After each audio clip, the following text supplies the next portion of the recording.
just preparing for my medical.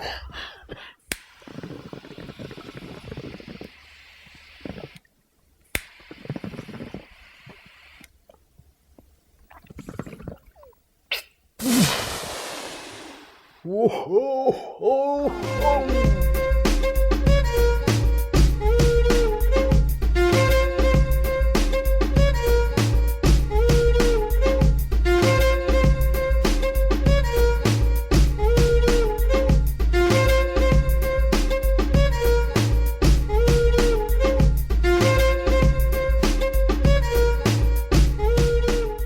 In a world where people are forced to take vaccinations while others are locked in prison for consuming a dried flower, the age-old battle over the legalization of marijuana has never seemed more urgent than it does today.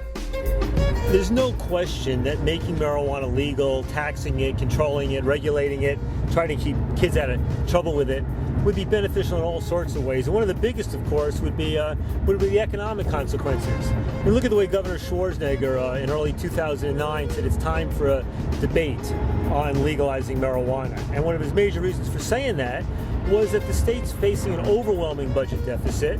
His commissioner of revenue is saying that making it legal could bring in $1 billion to $1.3 billion each year, never mind the hundreds of millions that might be saved by no longer enforcing marijuana laws.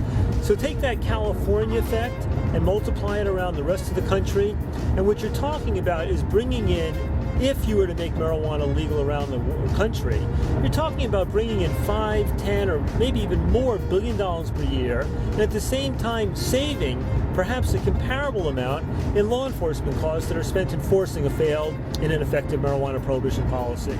So dollar for dollar, this is a tremendous benefit for at least the legitimate economy in the United States.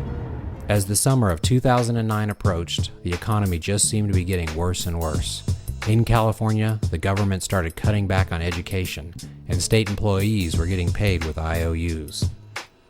But many citizens of this massive mixing pot all shared one thing in common. They loved marijuana so much they were willing to fight the government, while most of the country just sat back and watched. This is a public service announcement brought to you by the Department of Homeland Security. We want you to give up your individuality and follow exactly what we say immediately, or Al-Qaeda is going to get you and your little babies. Now, the government needs unlimited power to keep you safe, and we insist that you immediately report to your local Homeland Security, Library Watch Association, and your Neighborhood Watch Association, and report on everything that everybody's doing, or you're not going to be safe. And if you know of anybody that's even touched one of them marijuana cigarettes, you let them know that they're going to go to a forced labor camp, because we're not putting up with Al-Qaeda, and drug use supports Al-Qaeda. Aren't you sick of that type of mindless propaganda? When it's this government, the illegitimate areas of this government that ship in the drugs? Everybody knows that. They've been caught many times doing it. But still, they get in our face and talk about how they're going to take our rights away to get the drugs off the streets. And there's more drugs than ever on our streets. No, my friends, it's about getting you in one of their private, run-for-profit prisons. That's what it's all about. It's about getting you to give up your liberty in exchange for security. But history proves one thing. When you give up liberty, you get tyranny, not security. You two-bit heroes, making life miserable for innocent children. Why don't you go out and hunt real criminals? We got a tip on this drag race, but when we found the marijuana, well, sir, that's a very serious charge. You can help our country, federal government, DEA, and everything, by legalizing it so that you can make money, so we can have people to go to you to buy from you. You can get us out from the red into the black. To many of the critics, marijuana for medical use is nothing less than a thinly veiled scheme to legalize it for recreational use. But most everyone at this point agrees that sick and dying people should be allowed marijuana. But what about the massive percentage of those who use it but are not on the brink of death? The number of clinics, co-ops, and marijuana stores in California has exploded. Los Angeles has nearly 1,000, more of them than Starbucks outlets. While many are legitimate, police say hundreds are not. I didn't know you were a weed head, Tony. All my friends are.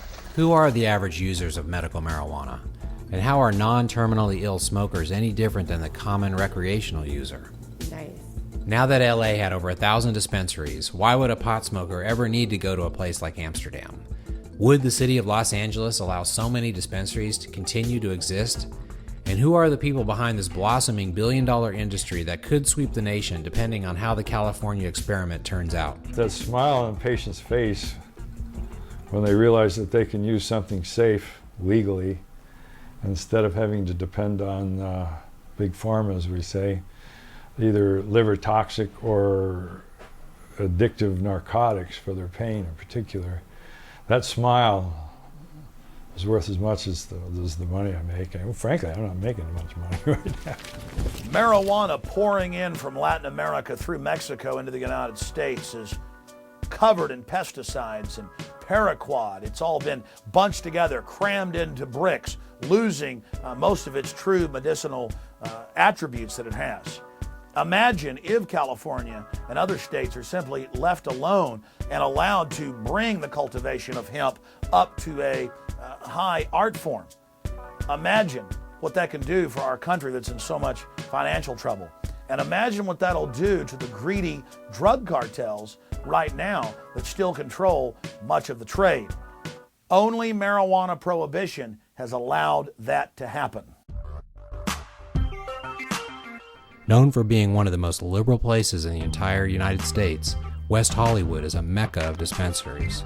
But with all the choices, a pot-smoking novice could easily end up at an unreputable place. Maybe it's me, but if you're going to go through all the legalities just to get high, you might as well get the best stuff at the best price from the most knowledgeable person you can. Hi, my name's Don Duncan. I'm with the Los Angeles Patients and Caregivers Group in West Hollywood. And you're visiting our collective today. The impacts of the medicine are very subtle and changeable and very subjective. And so patients have to try medicine and see what works for them. Yes, you're legal now. Is the legal system perfect? No. Do you want to test and see how perfect it is? I don't. I'll just as soon not even test it. Although Southern California seemed to be the tip of the spear, I thought our story should start where the story of original California green bud started. So I was lucky enough to hook up with a legitimate grower who, after driving me 5 hours north of the Sacramento airport, used the insane driving skills he'd learned from the Baja 500 on the 2-hour hairpin drive down winding dirt roads on what was the most dense plush forest I had ever visited. Known to many as the Emerald Triangle, Humboldt and Mendocino County are to marijuana what Napa and Sonoma are to grapes and wine. I was taken to a ranch that has specialized in growing only one type of marijuana for over 3 decades. More than just a strain, but a brand, the growers of Pineapple Kush adhere to a strict regimen in order to produce a consistent product worthy of commercial product branding. Pineapple Kush is grown 100% organic using only sunlight, and is grown on the steep sides of mountains in order to replicate the exact conditions of the mother strain from Afghanistan. We had the revolution against the Vietnam War, and the generation at that time, they fled north. They fled north up into the mountains to grow their own food and to live a peaceful life. Back in the 60s, many hippies migrated north from the San Francisco area up to the Emerald Triangle in order to escape the Vietnam War draft. It wasn't long before they realized that their marijuana grew amazingly well in the sunny mountain climate, but the weed was weak. So legend has it that some Berkeley students realized that the powerful THC-producing hash plant cousin that grew naturally in Afghanistan could grow even better right in California. We need to get the hash plant, the plant that grows the hashish, and that was derived the best hashish from Afghanistan. So when you turn the globe to the other side of the world at the 38th parallel, and you follow that line all the way across from the northernmost region of Afghanistan, you hit the Emerald Triangle in California. Now, over 30 years later, the children of those hippies have basically transformed the entire region into a vast wonderland, hundreds and hundreds of square miles of nothing but high-end marijuana cultivation. A tough pill to swallow for many of the old-timer residents.